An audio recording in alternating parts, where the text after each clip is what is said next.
Thank you for your patience. Now over to the wonderful Chris Freer, lovely Essex boy.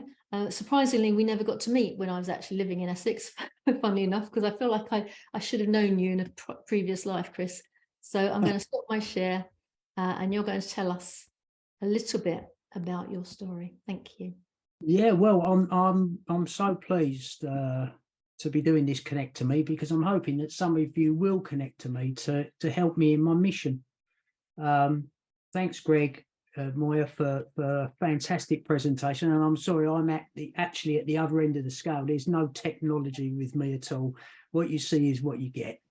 So I hope I don't upset anybody today with what I say. And I'm not a health professional, and I'm not anti-pharmaceutical drugs. I just think that we need an approach to our health where pharmaceutical drugs are the last intervention in our healthcare, not the first. Okay, that's what I think. So I'm on a mission, and that mission is that we have an explosion of chronic health conditions within society today, and many of them are fueled by the choices that we are encouraged to make, via fast food, lack of exercise. We're forced, I do think forced in the workspace to be sedentary. And it was lovely to see Mitali down in the corner on her walking platform while this is going on. It's fantastic to see that, where someone's really actively taking control of their health. So why am I on this mission? What credibility have I got? Why can I say to you that many of our chronic health conditions are choices based? And the reason for that is that for 21 years, I've had a diagnosis of multiple sclerosis. And when that happened to me in the beginning, and before, I would say, I'd given over my power to health professionals. I actually thought that they were the be all and end all, and their word was law, just under God, really, I suppose.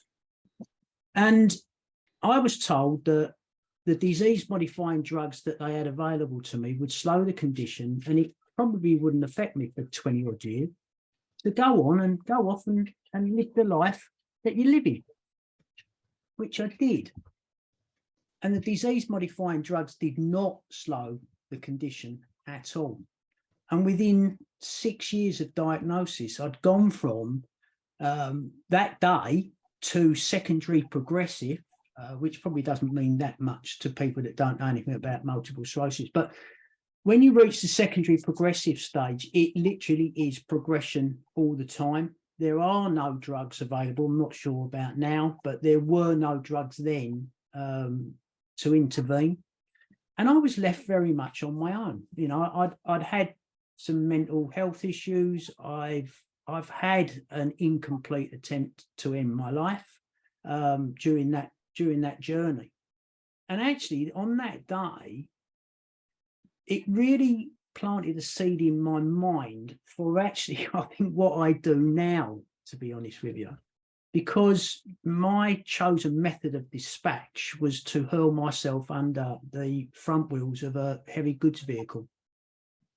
And I had a thought just before I did that, when I looked at the driver, and I thought, what is this action? What effect is it going to have on him in his life? And I hesitated, and I bounced off the side of the vehicle, thankfully. But that thought set this seed in my mind, really, was that why did I have compassion for the lorry driver?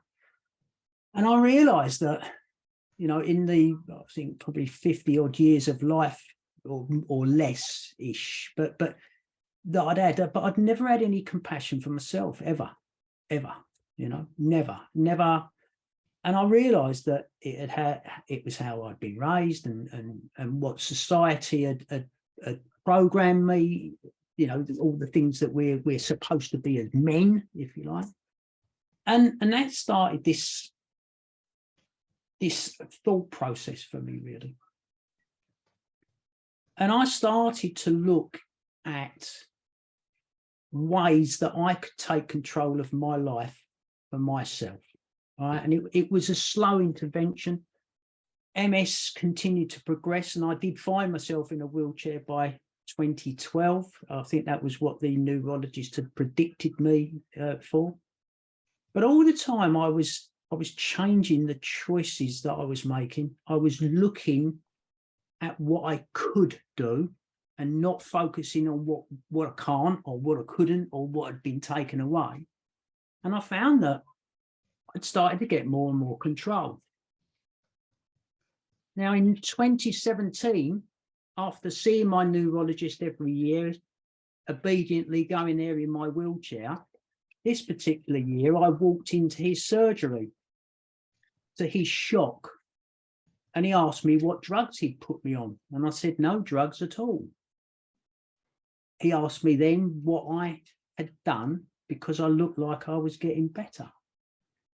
And I told him, and he dismissed that. And that's why I am now on a mission to empower as many people as I possibly can to look at the choices that you are making in your life. Is it good for me? Is it going to be healthy for me? Yeah. Be aware that those choices that you make do have an effect on you, okay, on your health and your mental well-being. So I'm asking you guys, you know, and I've got this opportunity for the connect to me, you know, please connect with me. You know, hopefully I've opened up a thought process in your minds, or you might know someone, or you might want to get involved in helping me get this message out on the platform, because do you know what? I'm not very good with technology and this. You're not going to see PowerPoint presentations with me. I'm a plug and play guy. You know, I just turn up and talk. But I know I can get this message out there with your help. So that's it, guys. I don't know if you've got any questions for me. I'll probably come in early. I do rush things, I suppose, but you know, there you go. That's it.